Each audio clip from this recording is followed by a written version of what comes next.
မင်္ဂလာပါရှင်မင်္ဂလာနေ့ခင်းမှာဒီလည်းရမ်းပူတယ်အားလုံးကျမချမ်းသာကြပါစေပြည့်ရန်ကင်းပါစေနှလုံးစိတ်ဝင်အေးရှမ်းပါစေပေါ့နော်ဒီနေ့ဒီ9ရက်5လ2025ခုဖြစ်ပါတယ်ကျမရဲ့မွေးနေ့ပေါ့နော်မွေးနေ့မွေးရမှာပေါ့နော်ဒါနကုသိုလ်သီလကုသိုလ်ဘောနာကုသိုလ်များပွားများလက်ပါရှင်အားလုံးမြန်မာပြည်များအေးရှမ်းပါစေငြိမ်းချမ်းပါစေမြန်မာပြည်တိုင်းအေးရှမ်းဆိုင်ဆန်နေရပါစေကမ္ဘာ့ဘာသာအေးရှမ်းငြိမ်းချမ်းနေရပါစေဒါနကုသိုလ်သီလကုသိုလ်ဘဝနာကုသိုလ်ပฏิစိတ်တဲ့ပရိပဋ္ဌာန်ရွတ်တဲ့20ပစ္စည်းပဋ္ဌာန်အကျဲရွတ်တဲ့အကျဉ်းရွတ်တဲ့ဝိကုသိုလ်အများဝီတဲ့ရေးဆက်ချတဲ့ခေါင်းလောင်ထိုးပြီးပြီနေလဲတောင်းပူတယ်ညနေလာမယ်ဆိုတော့လဲမဆိုလို့နေလဲပဲလာလိုက်အားလုံးတော့တတော်ပါပေါ့နော်30ဝန်သားလုံးဝင်နေဒုက္ခဒုက္ခခုနှစ်တမီရှက်တမီရှင်မျိုးမရှိတငယ်ချင်းတမယောဂီများအားလုံးကျမချမ်းသာကြပါစေပြန်ကြပါစေအားလုံးကုသိုလ်များများဖြာအနန္တစကြာအနန္တတတော်ဒုပိယခတ္တညဆင်းခတ္တညတော်တော်ခဏလုံးစိတ်ချမ်းပါစေအားလုံးကုသိုလ်များများအားလုံးကုသိုလ်များများဖြာတော်ဆောင်နဲ့တောင်းဆောင်နဲ့မျိုးဆောင်နဲ့ရောဆောင်နဲ့ကျောင်းဆောင်နဲ့အိမ်ဆောင်နဲ့စိန်ဆောင်နဲ့တာသနာတော်ဆောင်နဲ့ရှိပစုပုဂ္ဂဆိုအာဂတစုလီဆောင်နဲ့မြေဆောင်နဲ့မိုးဆောင်နဲ့သမုဒ္ဒိဆောင်နဲ့ကျမကြစီညောင်းပစနများအလိုရိုးကစုပုံစံအားလုံးအာလောကဘလူများအားလုံးကလည်းစမချလို့စတာစီအားလုံးကတော့ပြန်ကြပါစေတူတူမိသားစုစမချလို့ပြန်ကြပါစေ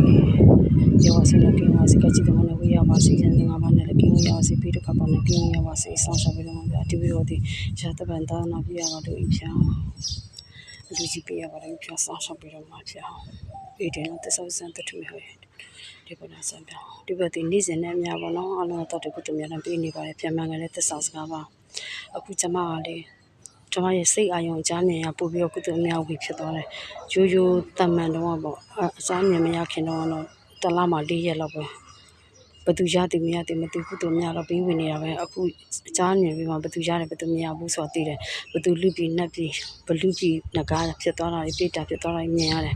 အလုံးတော့တတော်လေးကိုအလုံးကျွတ်လို့စီချင်တယ်လူဆိုလူနတ်ဆိုနတ်ဘလူဆိုဘလူလူတစ်ပိုင်းငရဲတစ်ပိုင်းလူတစ်ပိုင်းမိစ္ဆာတစ်ပိုင်းလူတစ်ပိုင်းဘလူတစ်ပိုင်းနေတလားဖို့ကောင်းတယ်သူပေါ်မှာအသက်တရားမနေရအောင်လူပေါ်ကခဏလေးလာပြန်ကြမယ်လူတွေကြီးပဲတက်နေတဲ့ကုသိုလ်ပေါ့နော်ကျမဆိုပစကုသိုလ်ချီကုသိုလ်လက်ကုသိုလ်အများတန်းယူရမယ်ကုသိုလ်ဆို sharing လုပ်အောင်ပေါ့နော်ကိုတိတာလေးမျှဝေပေးမယ်တရားအတွေ့အကြုံလူနာအတွေ့အကြုံဒီတရား